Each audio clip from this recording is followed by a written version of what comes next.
Pria datang padamu Tuhan. Kami undang Engkau hadir dan masuk dalam kehidupan kami Tuhan. Biarlah Roh-Mu bekerja buat kehidupan kami. Perbaharui kehidupan kami Tuhan. Bentuk kami Yesus. Haleluya. Kami rindu Engkau. Ku rindukan Kau hadir di sini saat ini Tuhan. Haleluya.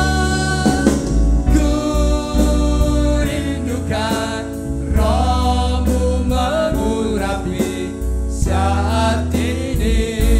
Ku rindukan Yesus. Ku rindukan Kau hadir di sini saat ini Tuhan. Ku rindukan Roh-Mu mengurapi saat ini Yesus. Kembali kami datang kepadamu Tuhan, menjadi kerinduan kami. Biarlah setiap pria yang ada, kami memiliki satu kerinduan yang lebih lagi, boleh menikmati kebersamaan bersamamu Tuhan, dimanapun kami berada. Apapun kapasitas kami sebagai pria, di tengah keluarga, di gereja, di dunia kerja, di masyarakat, biarlah kami semakin memahami bahwa Engkau memanggil kami sebagai pria, Engkau punya tujuan dalam hidup ini. Kami rindu Tuhan, keberadaan kami benar-benar untuk kemuliaan nama-Mu. Sebentar kami mau sharing firman-Mu, urapi hamba-Mu, urapi kami semua, sehingga malam hari ini kami pria-pria yang ada menjadi pria yang diberkati oleh Tuhan. Berfirmanlah bagi kami siap sambut kebenaran firman-Mu di dalam nama Tuhan Yesus Kristus. Haleluya. Amin. Sebelum duduk, silakan maju ke depan. Duduk di depan. Kita sharing sebentar. Saya minta kursi satu juga. Kita ngobrol aja ya. Tolong tengah dibuka supaya kameranya terganggu enggak Pak ya berkameranya? Ya. Oke, puji nama Tuhan.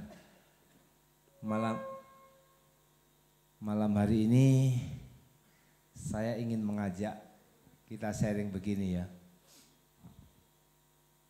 Keberadaan kita sebagai pria ini, kita harus memiliki pemahaman atau memahami betul bahwa kita dipanggil sebagai pria itu Tuhan punya tujuan. Yang setuju katakan amin. Jadi jangan sampai keberadaan kita sebagai pria ini kita jalani dengan tanpa arah. Saya pernah belajar orang yang punya tujuan itu minimal begini. Dia tahu dirinya siapa. Nah kita sepakati dulu. Siapa Anda? Kita adalah pria. Ya. Pria itu kalau di rumah sebagai apa? Kepala keluarga. Sebagai apa lagi Pak? Suami ya. Terus sebagai ayah ya. Sebagai ayah ya posisi kita. Sebagai pria. Kemudian di dunia kerja, keberadaan kita harus paham. Kita sebagai apa? Di dunia kerja, di lingkungan kerja. Mungkin bisa karyawan bisa, apalagi bos bisa, apalagi pelayan masyarakat bisa. Jadi kalau kita diizinkan jadi pemimpin, katakanlah mungkin dimanapun ya. Banyak orang salah, panggilan pemimpin itu berarti harus dilayani, padahal salah besar. Saya senang dengan statement yang mengatakan begini, Anda bersedia memimpin sampai batas Anda bersedia melayani. Jadi jangan kita ini bangga sebagai pemimpin, bapak pemimpin rumah tangga, pemimpin di pekerjaan, pemimpin di gereja, di kelompok apa saja. Tapi sebetulnya kita ini tidak mau melayani, maunya dilayani. Ya. Oke, yang pertama tahu siapa saya. Ya, kita pria, ya, pria yang bagaimana? Termasuk kelebihan dan kekurangan kita. Ya. Maksud saya bukan kelebihan berat badan, enggak ya, kelebihan dengan segala kemampuan, kekuatan karakternya, kekuatan mungkin intelijensinya, kepintaran. Dan tidak ada orang yang sempurna ya, masing-masing juga punya kekurangan. Nah, kita harus tahu itu. Karena kalau orang hanya ngerti kelebihannya, enggak ngerti kekurangannya, apa yang terjadi? Sombong pasti. Tapi kalau orang itu ngerti kelemahannya tapi tidak ngerti kelebihannya, minder ya. Jadi kita harus ngerti kelebihan dan kekurangannya. Ngerti siapa saya. Kemudian yang kedua, orang yang punya tujuan itu harus juga paham di mana saya, di mana kita ya. Kalau sekarang di mana kita? Di gereja. Ketika kita di rumah, kita harus tahu, oh kita ini di rumah. Kita tahu kita ini di dunia kerja, kita tahu kita ini di masyarakat. Ya tentunya kita ini ketika dimanapun berada, kita pasti ketemu yang namanya manusia, betul ya? Ada di sini pernah 24 jam enggak ketemu manusia? Belum punya pengalaman ya? Pasti ketemu lah. Nah di situ kita harus tahu. Ya, kita ini ada di mana? Nah, di situ di komunitas itu ada siapa saja. Nah, kemudian yang ketiga itu begini. Saya pernah belajar itu kita harus tahu, ketika tahu siapa saya, tahu di mana posisi kita harus tahu apa yang bisa saya lakukan. Apa yang bisa saya lakukan? Nah, karena kalau kita tidak memahami, tidak berusaha tahu apa yang bisa saya lakukan, ya karena yang terjadi adalah kita menjadi pria yang tidak berguna, pria yang pasif, nyapol. Nah, untuk itu kita harus punya figur atau teladan, dan teladan pria sejati kita adalah Tuhan Yesus. Saya ingin mengajak kita ini coba cermati satu kisah. Kalau nuntut ada 3 kisah ya, 3 dalam Markus pasal 6. Markus pasal 6 ayat 30 sampai 56 itu ada 3 cerita. Kita bahas satu dulu aja, kita sharing sebentar. Mulai ayat 30 itu Yesus memberi makan 5.000 orang. Kemudian mulai ayat 45 itu Yesus berjalan di atas air. Kemudian ayat 53 itu Yesus menyembuhkan orang-orang sakit di Genesaret. Ya, kita akan belajar. Di yang pertama yaitu Yesus memberi makan 5.000 orang. Dimulai ayat 30. Kemudian rasul-rasul itu kembali berkumpul dengan Yesus dan memberitahukan kepadanya semua yang mereka kerjakan. Perhatikan kalimat semua yang mereka kerjakan dan ajarkan. Lalu ia berkata kepada mereka, marilah ke tempat yang sunyi, supaya kita sendirian dan beristirahatlah seketika. Sebab memang begitu banyaknya orang yang datang dan yang pergi, sehingga makan pun mereka tidak sempat. Maka berangkatlah mereka untuk mengasingkan diri dengan perahu ke tempat yang sunyi. Tetapi pada waktu mereka bertolak, banyak orang melihat mereka dan mengetahui tujuan mereka. Dengan mengambil jalan darat segeralah datang orang dari semua kota ke tempat itu sehingga mendahului mereka. Ketika Yesus mendarat, ia melihat sejumlah besar orang banyak, maka tergeraklah hatinya oleh belas kasihan kepada mereka, karena mereka seperti domba yang tidak mempunyai gembala. Lalu mulailah ia mengajarkan banyak hal kepada mereka. Pada waktu hari sudah mulai malam, datanglah murid-muridnya kepadanya dan berkata, "Tempat ini sunyi dan hari sudah mulai malam. Suruhlah mereka pergi supaya mereka dapat membeli makanan di desa-desa dan di kampung-kampung di sekitar ini." Tetapi jawabnya, "Kamu harus memberi mereka makan." Kata mereka kepadanya, "Jadi haruskah kami membeli roti seharga 200 dinar untuk memberi mereka makan?" Tapi ia berkata kepada mereka, "Berapa banyak roti yang ada padamu? Cobalah periksa." Sesudah memeriksanya, mereka berkata, 5 roti dan 2 ikan. Lalu ia menyuruh orang-orang itu supaya semua duduk berkelompok-kelompok di atas rumput hijau. Maka duduklah mereka berkelompok-kelompok, ada yang 100, ada yang 50 orang. Dan setelah ia mengambil 5 roti dan 2 ikan itu, ia menengadah ke langit dan mengucap berkat.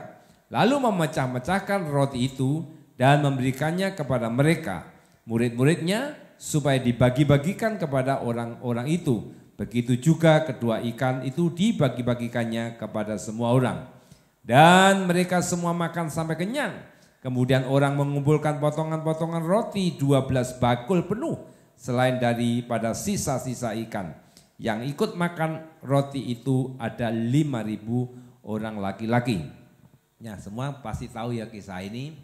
Coba kita ini malam hari ini belajar dengan sosok pribadi Yesus ini, dengan kapasitasnya sebagai Tuhan bersama murid-muridnya, dan kemudian ada di tengah-tengah satu di bukit dikatakan di situ. Kemudian kita coba cermati apa yang Yesus lakukan. Mungkin Bapak, ayo mic-nya bisa dibagi 2 supaya ketika ya Pak, sini 2, sini 1 nggak apa-apa, gantian nanti. Ya, dari kisah ini Tuhan Yesus, ya ini tengah nih sekitar sini Pak Sus nanti Pak Sus ya. Ini nanti sekitar situ, oke. Tadi saya katakan Yesus datang ini, tadi saya katakan kita orang yang punya tujuan harus tahu siapa dirinya. Nah, tentunya Yesus juga paham seperti ini. Dia datang ke dalam dunia ini, dia tahu persis ya apalagi dia Tuhan ya. Kemudian saya katakan orang yang punya tujuan itu mengenal situasi keberadaannya di mana dan kemudian tahu apa yang harus dia kerjakan. Dari sosok pribadi Yesus sang pria sejati ini, dengan kisah ini, Bapak nangkap apa ini? Coba saling sharing aja yuk. Mari silakan, siapa yang duluan? Apa yang duluan yang pegang mic? Ya wes. Tapi supaya rata nanti yang sudah ngomong jangan ngomong gitu ya. Kecuali ada kesempatan ngomong lagi. Gitu. Ya Pak Adi, nangkap apa Pak Adi? Iya. Fokusnya kepada Yesus ya, pria. Yang supaya bisa kita teladani. Kita tidak terlalu banyak mengarah ke yang lain ya. Oke. Iya. Kita tadi melihat cerita ini tadi setelah kita baca bahwa Yesus tadi dibilang bahwa posisi sebagai Tuhan, dan ketika dia datang dalam suatu daerah sebenarnya dia mau meninggalkan dari gerombolan orang, tapi karena belas kasihan maka timbullah kasih Tuhan untuk datang menemui orang-orang banyak itu. Jadi walaupun Yesus ini sebagai Tuhan, tapi dia masih mau datang kepada orang-orang yang mungkin yang dianggap rendah, yang membutuhkan. Karena orang yang datang itu semuanya adalah orang-orang yang membutuhkan atau orang yang sakit. Nah, disinilah kita bisa menarik kesimpulan bahwa Yesus walaupun dia seorang pemimpin, tapi punya rasa belas kasihan. Masih mau memberikan hidupnya, waktunya untuk orang-orang yang membutuhkan. Itulah yang bisa kita ambil contoh bahwa walaupun kita nanti menjadi seseorang, tapi kita masih juga melihat ke bawah. Ada orang-orang yang membutuhkan pikiran, tenaga, dan apa yang kita miliki.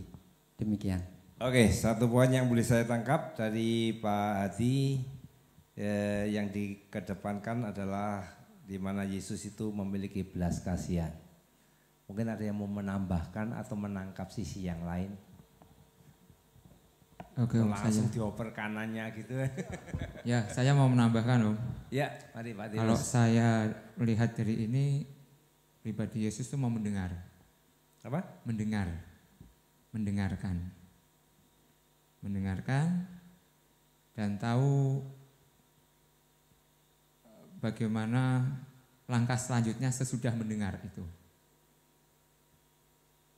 Terima kasih.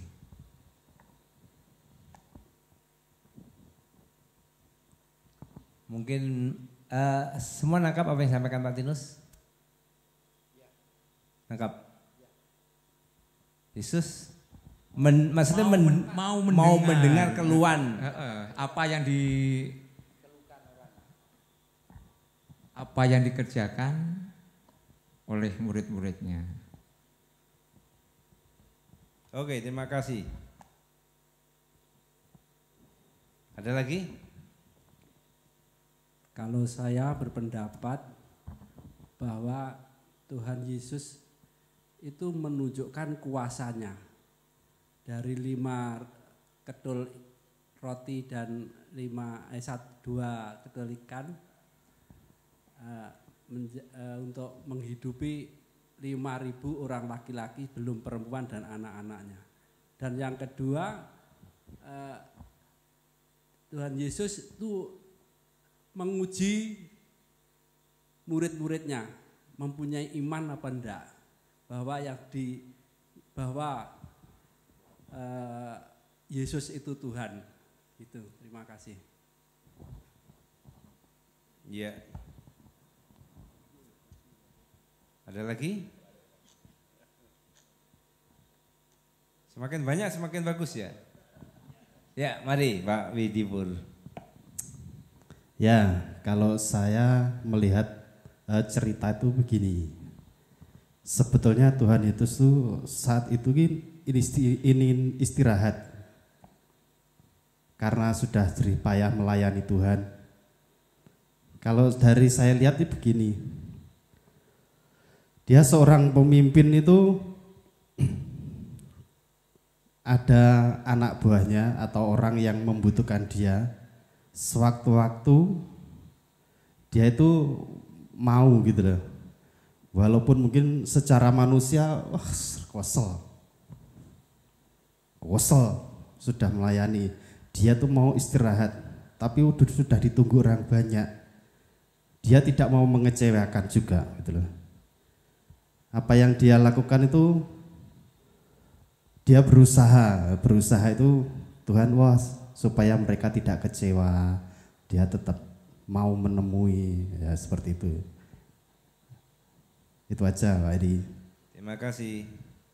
Kalau saya mau menambahkan dari sisi di ayat 31, Tuhan Yesus adalah Bapa yang mengerti buat murid-muridnya, begitu ya. Ketika seharian melayani, maka begitu ada waktu, Tuhan itu ngomong, ayo kita ke tempat yang sunyi. Supaya kita bisa sendirian dan kamu istirahat toh, begitu ya. Karena Tuhan Yesus tahu bahwa besok itu pasti banyak orang lagi, begitu ya. Dia mengerti keadaan kondisi murid-muridnya yang sudah capek seharian melayani untuk bisa beristirahat. Oke, paham dengan orang murid-muridnya, kondisinya. Ada lagi? Kalau pandangan saya itu Tuhan Yesus itu bertanggung jawab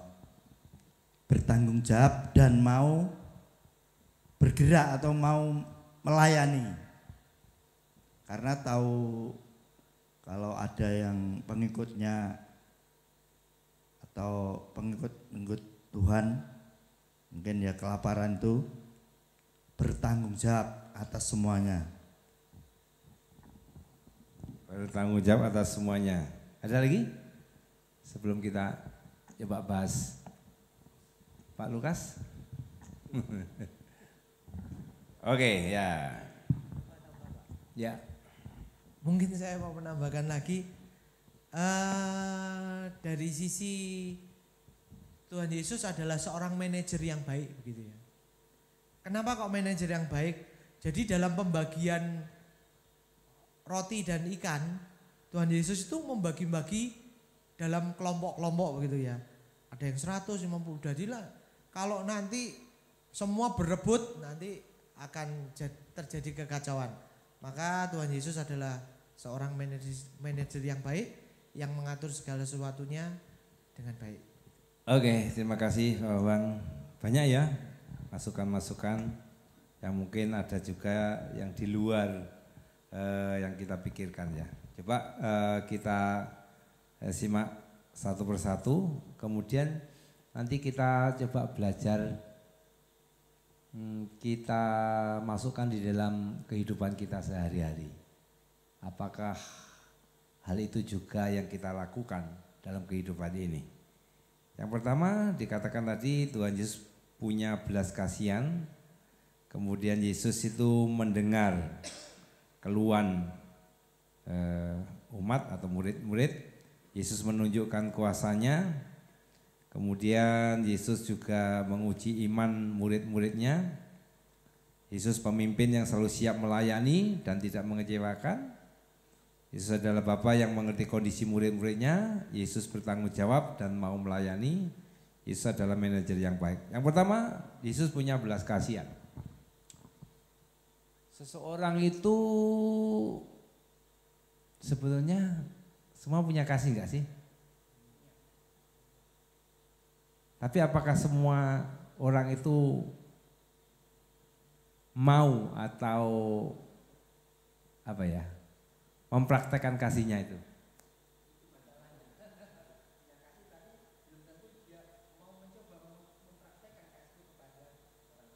Apa kendalanya yang seringkali orang itu punya kasih tapi tidak mau mengasihi?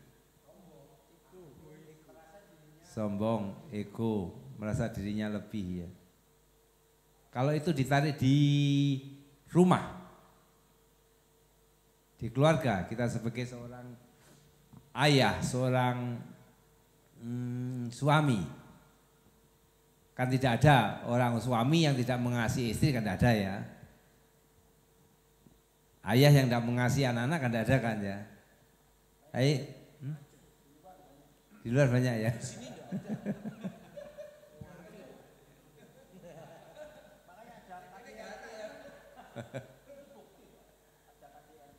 Tapi kan kalau ditanya hati yang paling dalam sebetulnya dia itu mengasihi Pak.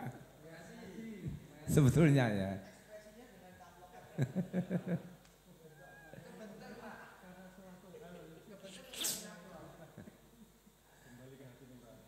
Ya kembali ke hati nurani ya. Nah, saya pernah belajar kasih itu rela berkorban, setuju ya? Yang menyebabkan orang tidak bisa mempraktekkan kasih ya karena tidak mau berkorban.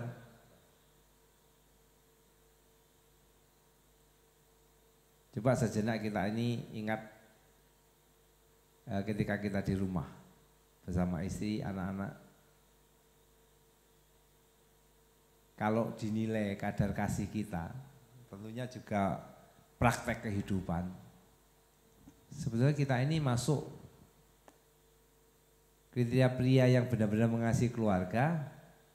Ya saya dijawab ya, tapi jawab dalam hati aja. Atau kita sedang berjuang untuk praktek kasih ini. Salah satu contohnya adalah rela berkorban. Mengapa? Ketika istri atau anak yang tanda kutip sedikit mengecewakan kita, kemudian yang seharusnya kita ini mengasihi, akhirnya kasih itu berubah arah dengan bentakan, dengan mungkin sampai KDRT dan lain sebagainya. Mengapa? Yang mendasar apa itu?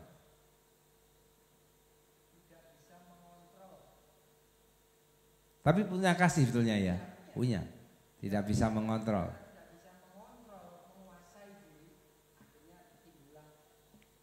Ada yang beda lain pendapat dari Pak Adi? Tidak introspeksi diri.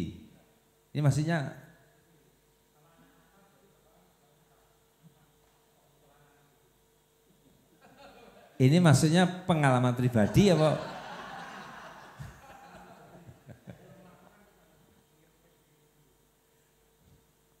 Berarti kalau orang introspeksi diri ketika ngajar ngomong, kamu itu menjengkelkan seperti bapak aja gitu ya.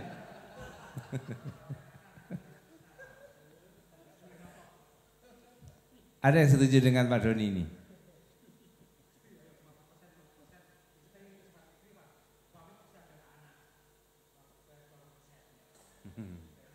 Menarik ya? Ya kadang juga seperti itu, jujur aja.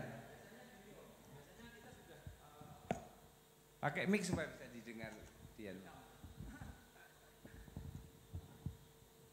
Kadang gini ya, sebagai seorang suami, sebagai seorang ayah, saya juga masih belajar. Kita sudah ibaratnya pendapat kita, anggapan kita tuh kita sudah memberikan yang terbaik, berkorban buat mereka dan sebagainya. Kadang-kadang apa yang kita lakukan, apa yang kita perbuat, kadang dalam pemikiran kita tidak dihargai. Akhirnya bentuk kasih itu kita sudah diupayakan seperti ini, kenapa kok masih? Tapi nggak sampai terjadi ke ADRT ya, nggak ada bentakan enggak. Tapi kembali sebelum ungkapan emosi atau keluar tuh kembali ada kayak ada yang meredam gitu loh. Jadi kayak ada yang nahan. Oh, nggak haruslah dengan kekerasan, nggak harus dengan bentakan. Tapi kembali ke kitanya, ke personnya, ke suami itu gitu. Apa yang kita lakukan sudah berkorban sekian banyak sampai badannya kurus kayak gini kadang-kadang. Loh, ya seperti itu. Jadi kadang sampai ya anak dan istri saya menikmati berkatnya gitu. Terima kasih. Iya. Dan itu jujur mungkin banyak yang mengalami seperti itu. Ya pertanyaan seperti ini kembali. Apakah untuk mempraktekkan kasih itu ada catatan tersendiri, misalnya aku mengasihi keluarga ketika jikalau keluarga tidak mengecewakan. Apakah seperti itu? Tidak ya. Tidak, teorinya tidak seperti itu, tapi prakteknya seperti itu. Nah, makanya yang harus kita supaya kita ini bisa mempraktekkan kasih yang sebenarnya, maka yang harus kita kerjakan apa? Saling memaafkan. Iya. Saling memaafkan, menanggalkan keegoan. Saling menerima kekurangan. Ya seharusnya mengasihi istri dan anak kita itu jauh lebih tinggi daripada kita mengasihi diri kita sendiri. Setuju Bapak-Bapak? Yes. Mengapa seringkali kita ini tidak bisa mempraktekkan kasih? Karena ukurannya diri kita sendiri. Kalau kita dikecewakan, kalau kita ini merasa dirugikan, maka kasih yang itu tidak bisa muncul. Oke, dikatakan tadi Yesus mendengarkan keluhan ketika, terus saya sambung ya dengan tadi mengerti kondisi murid-muridnya, sehingga Tuhan Yesus punya inisiatif untuk mengasingkan diri, tapi di tengah-tengah yaitu perjalanannya ternyata banyak orang datang berbondong-bondong. Nah Yesus ini akhirnya menjawab kebutuhan mereka, walaupun capek ya, walaupun mungkin ya terasa berat ya. Hal-hal apa yang seringkali kita sulit untuk menjawab kebutuhan atau keluhan dari keluarga kita atau orang-orang di sekitar kita. Padahal kita bisa loh. Padahal kita punya kasih juga. Karena pernah disakiti gitu ya berarti ya. Karena pernah disakiti, oke. Berarti belum ada pengampunan ya. Oke, ya. Itu salah satu juga. Karena merasa disakiti dan enggak belum bisa memaafkan. Mungkin ada Pak orangnya sampai dari ini Pak. Pelajaran hidup. Apalagi ya yang menyebabkan kita ini enggak bisa menjawab kebutuhan mereka, enggak mengerti keluhan mereka. Sehingga kita seolah-olah enggak peduli dengan mereka. Enggak mau mendengar, yes saya setuju dari Pak. Egois kembali ya, ego. Nah di sini kita praktek bagaimana Yesus itu benar-benar menanggalkan egonya ya. Kalau dia egois, dia bisa tutup loh ya. Dia punya kuasa kan. Apa? Tutup apa jenenge? Penglihatan mereka ditutup sehingga tidak tahu kemana mereka pergi. Satu kalimat yang saya ingat dan saya senang sekali ketika melihat orang banyak itu, apa kalimatnya di situ? Tergeraklah hatinya oleh belas kasihan. Nah, orang itu punya kasih tapi tidak tergerak belas kasihannya. Ya karena itu tadi ego. Karena masih memikirkan dirinya sendiri dan di sini kita mau belajar bagaimana Yesus paham betul. Makanya saya ingin mengajak Bapak-bapak, yuk kita pahami seberapa besar sih ego kita ini. Untuk kita terus pertahankan ego, apalagi tunggal ya, gengsi, apalagi harga diri, apalagi ya. Ketika kita ketemu orang-orang yang seharusnya kita layani, orang-orang yang seharusnya kita ini hadir di situ ya. Ya. Dikatakan juga dia pemimpin yang siap melayani dan tidak mengecewakan. Yesus bertanggung jawab dan mau melayani. Kita tahu kita ini bertanggung jawab dengan keluarga kita. Tapi ada saatnya banyak kita melihat pria itu tidak mau bertanggung jawab. Persoalannya apa kalau seperti ini? Selain tidak punya kasih.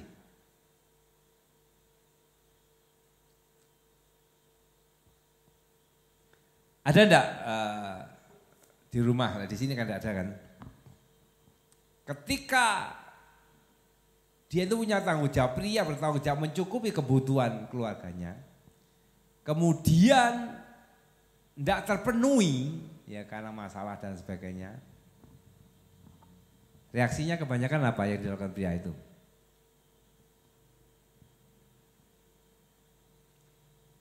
Atau belum punya pengalaman ya? Semua terpenuhi ya Pak Sus ya. Di sana wes, di luar sana. Mengeluh, apa lagi? Marah, apa lagi?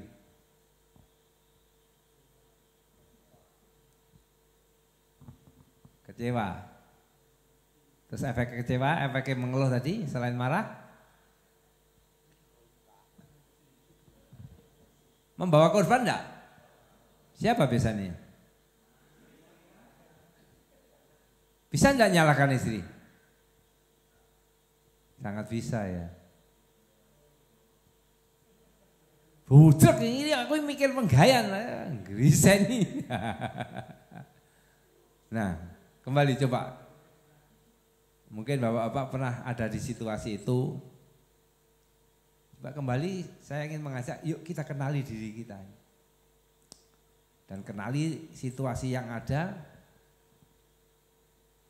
Dan panggilan kita sebagai pria, khususnya sebagai kepala keluarga. Kepala itu juga dikatakan sumber. Jadi apa yang terjadi di bawah ini, ya istri, anak-anak kita, bahkan orang yang kita pimpin, tergantung bagaimana sumbernya itu tadi. Ya tadi yang terakhir dari Pak Bambang ada Yesus itu manajer yang baik, manajemen. Nah, sebetulnya kita dipanggil juga sebagai manajer dalam keluarga kita. Sekarang pertanyaannya di rumah ini, di rumah jenengan itu yang jadi manajer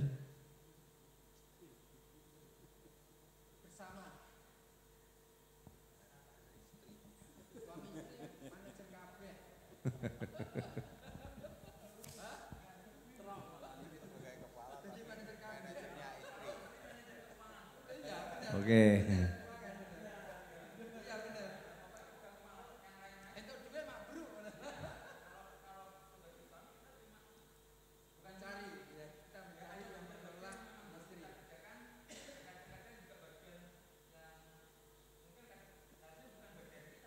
Oke. Tapi ketika di keluarga ada situasi pengelolaan yang kurang baik dan kita tahu dan bisa melakukan,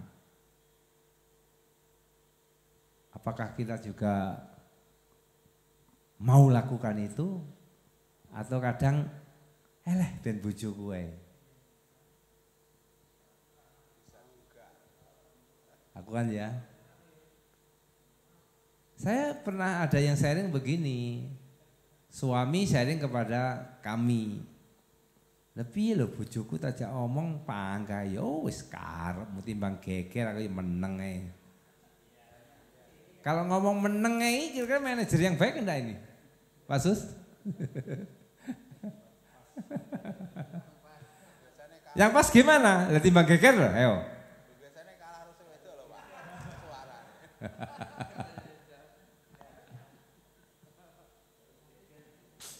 Supaya menang dia, Pak.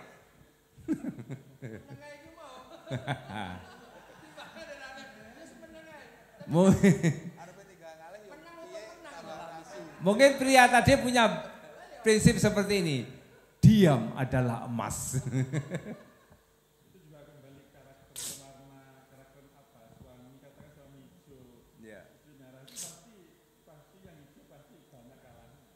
Ya, makanya tadi di depan saya katakan, kita ini harus tahu mengenali diri kita, tapi kita harus juga tanggap di situasi itu bagaimana kita. Kalau di keluarga itu kita sebagai pemimpin, walaupun kita ini hijau, terus yang kita pimpin merah, apakah kemudian yang hijau itu harus tunduk dengan yang merah? No, enggak.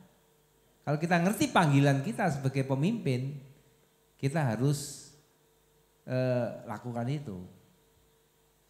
Contoh saya ini orang hijau, dasarnya sebetulnya hijau saya. Istri saya itu ungu merah, ya. Mungkin Pak Bambang tak paham betul.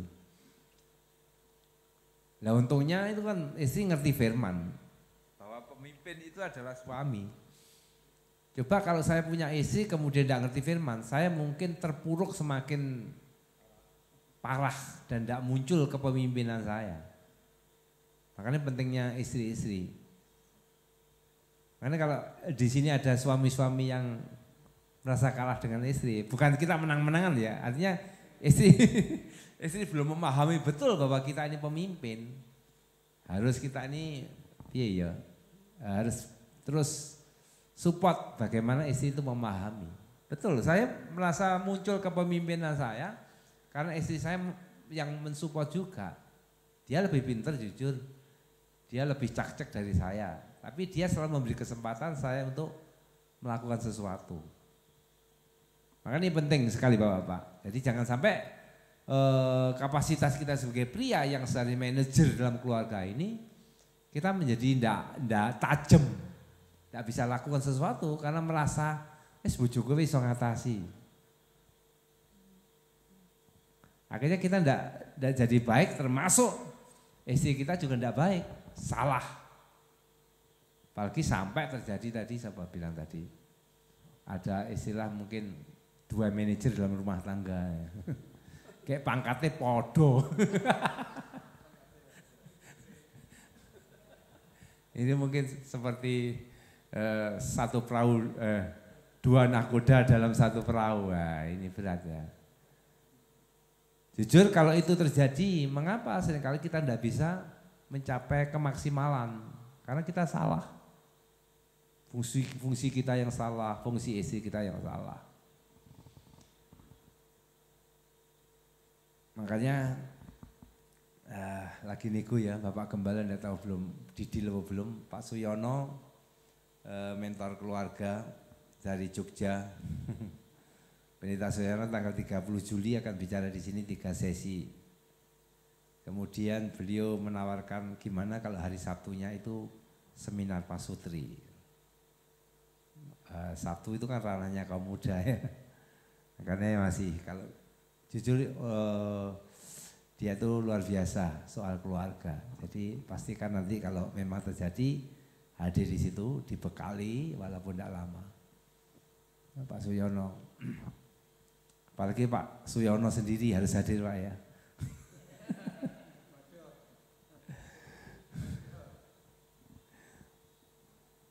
Ya, mungkin itu ya yang bisa kita sharingkan. Atau mungkin ada yang ketika saya ngomong atau Bapak ngomong muncul sesuatu yang pengen ditambahkan atau pengen disampaikan. Intinya tadi, pakai mic.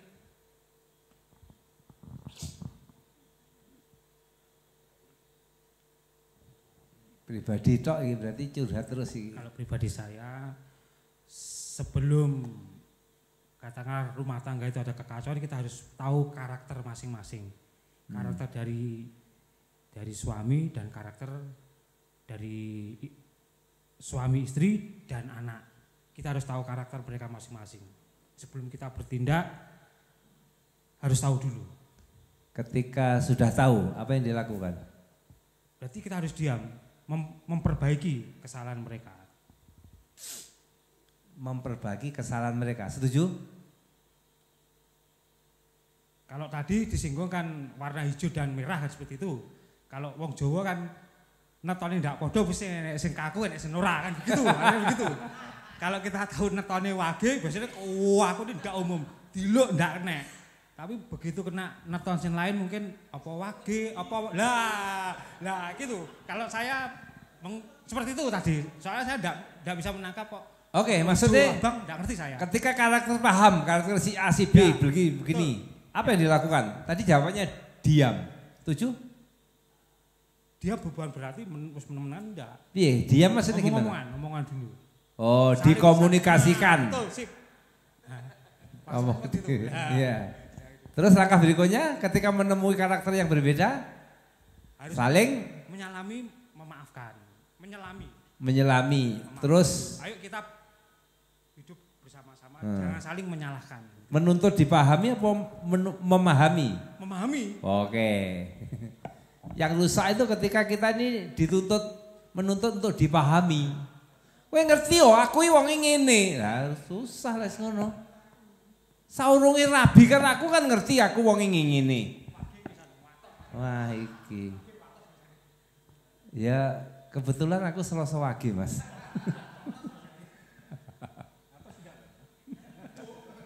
Atos. Mungkin satu bagian aja ya Pak Edi ya. Tetapi mungkin dalam suatu pernikahan di dalam keluarga, setiap anggota keluarga seharusnya mulai dimengertikan fungsinya. Kalau di organisasi job description-nya keluarga itu harus ngerti gitu ya. Dan pria fungsinya adalah sebagai manajer. Itu harus dimengerti oleh istri dan anak-anak mereka begitu. Kalau itu dimengerti, mungkin mau netone wage, mau apa gitu ya. Itu bisa dikondisikan karena saling mengerti bagiannya masing-masing begitu ya. Mungkin kalau nyeneni anaknya satu diem, satu ngomong gitu. Bagian yang mana bapak ngomong, bagian mana ibu ngomong, ndak bareng-bareng ngomong, nah itu ya. Makanya ini tugas kita sebagai kepala ya untuk jadi manajer. Saya anak-anak kita ini di usia-usia mereka itu banyak mereka yang kehilangan tata krama, etika. Saya saksi sebentar ya. Meja putih yang sering dipakai di gereja itu kan meja saya. Seringkali saya bawa ke sini ada keperluan, tapi ketika ada badminton tak usah ngerono. Nah, suatu saat saya bawa 3 meja. Dari mobil saya turunkan. Kan tidak mungkin bisa semua, 2 ditampani Ibu Bambang digawa nih. 1 tak sendek nisi. Nah di situ ada banyak anak muda, remaja ngerumpi di bawah ini. Terus meh ambruk. tak culne pisan ben ambruk. Harapan saya, tah nom-nom ben krungu, kemudian nenek sing nulungi. Ternyata mbudeki kabeh. Mbudeki aduh aku. Aku ngambil satu lagi tak tenteng 2. Ditenteng lewati mereka ya ndak ada sing tergerak. Tak ambil nih. Ini kan kepentingan untuk gereja. Mereka anak-anak pelayanan gitu. Makanya ini tugas kita. Yuk di keluarga kita ajar. Anak pemusik cilik ya. Ini wis remaja tanggung-tanggung jan. Astagfirullahaladzim. Nah, suatu saat di stasiun saya bawa koper kerdus, enteng ini mau jatuh. Ada cewek remaja juga.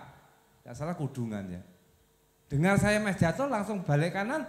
Pak, enggak apa-apa Pak, mau dia. Gimana itu? Kudungan.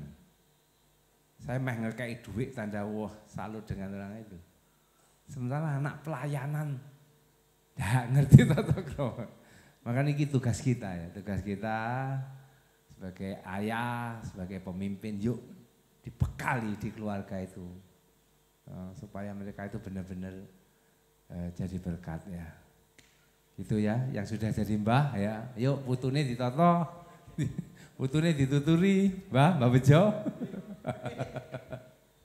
Jangan sampai ngeri sekali ya. Mbak Buku. Setuju Pak ya.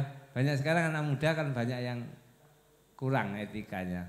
Makanya ini tugas kita supaya kita ini benar-benar bisa membawa mereka bisa jadi berkat gitu ya. Oke, itu yang bisa saya sampaikan. Sekali lagi jadilah pria yang punya tujuan, yang ngerti kondisinya, ngerti situasinya di mana dan ngerti apa yang bisa dilakukan baik di keluarga, di gereja, di dunia kerja. Ketika kita diangkat jadi pemimpin, jangan merasa wah kemudian ingin dilayani, tapi Anda berhak memimpin sampai batas Anda bersedia melayani seperti Tuhan Yesus. Tuhan Yesus melayani murid-muridnya, membasuh kaki murid-muridnya. Makanya besok hari Kamis depan Ketua Perprim mungkin bisa membasuh kaki.